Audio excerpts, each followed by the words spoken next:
Make sure everything is on here. All right. All right, good evening and welcome to the regular meeting of the Sacramento-Yolo Port District, September 3rd, 2014 meeting.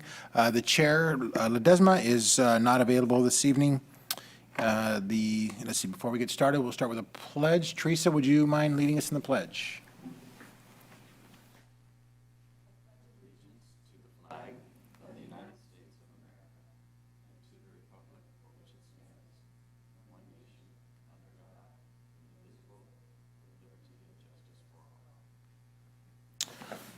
All right, so the commission did meet in closed session. Mr. Port Counsel, would you provide us with whatever information we need to report out on? All right. The commission met in closed session with its real property negotiators to discuss the Prospect and Decker Island acreage in a potential deal with the state of California. Right. No action was taken.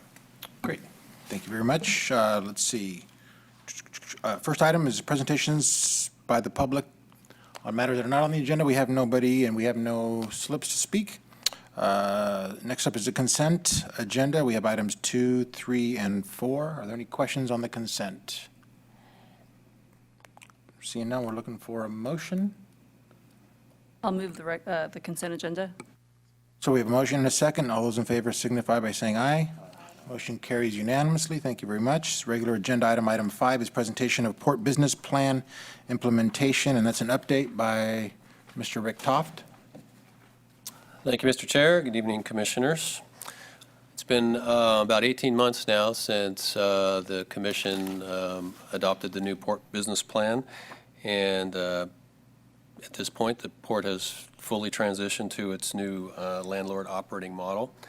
And for the past year, staff's focus has been generating real estate revenues from the Port's vacant sites on the North Terminal.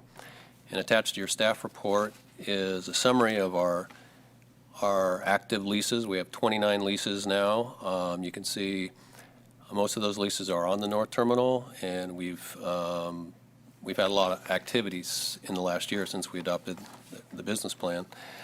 Our strategy has been to execute short-term leases to maintain development flexibility, particularly with respect to potential tank farm facility that would relocate Shell and or Buckeye to the port from Pioneer Bluff. And so today, the map that you see illustrates that we're nearly at 100% occupancy on the North Terminal.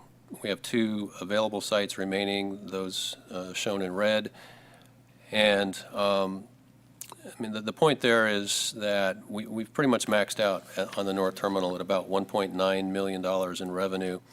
And going forward, future revenue growth will be tied to either development of the Seaway property or longer-term development projects on the North Terminal.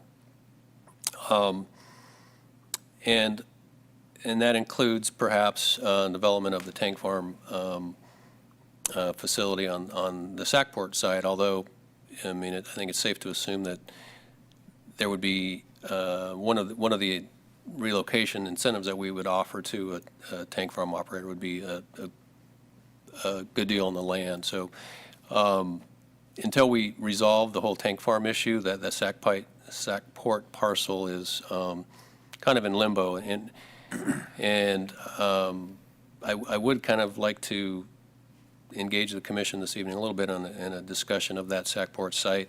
We, as you may recall, we do hold an option to repurchase it from Sierra Northern Railroad.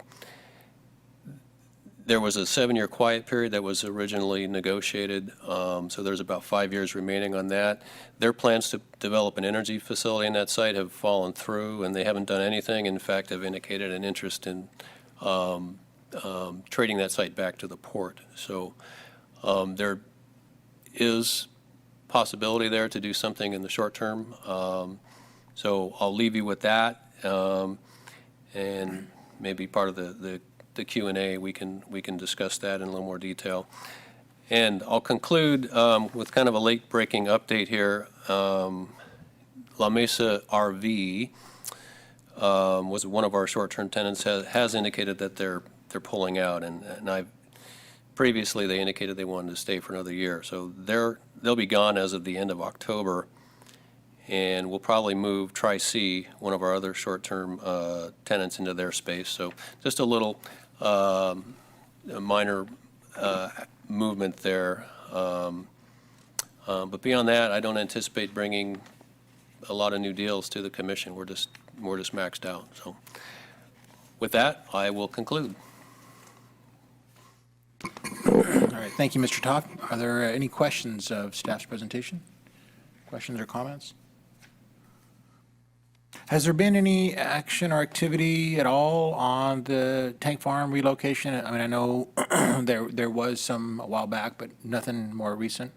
We have restarted those conversations with both Shell and Buckeye as part of the Pioneer Bluff transition. So Aaron and I are both on the transition team, so we're directly connected to that project. So nothing exciting to report there. It's very early. Good. All right, very good. All right. Are there seeing no other questions or comments? This was just an update, right? So no action is needed. Any commissioner reports?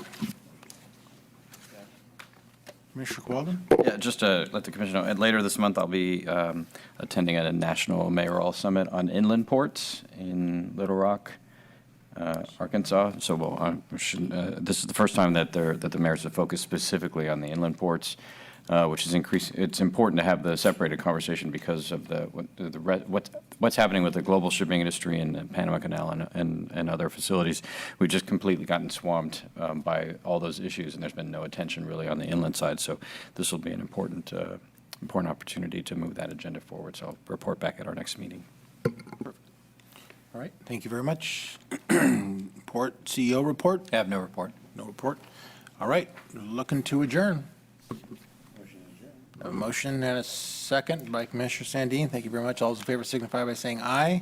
Aye. Motion to adjourn. Thank you very much. We'll see you next time.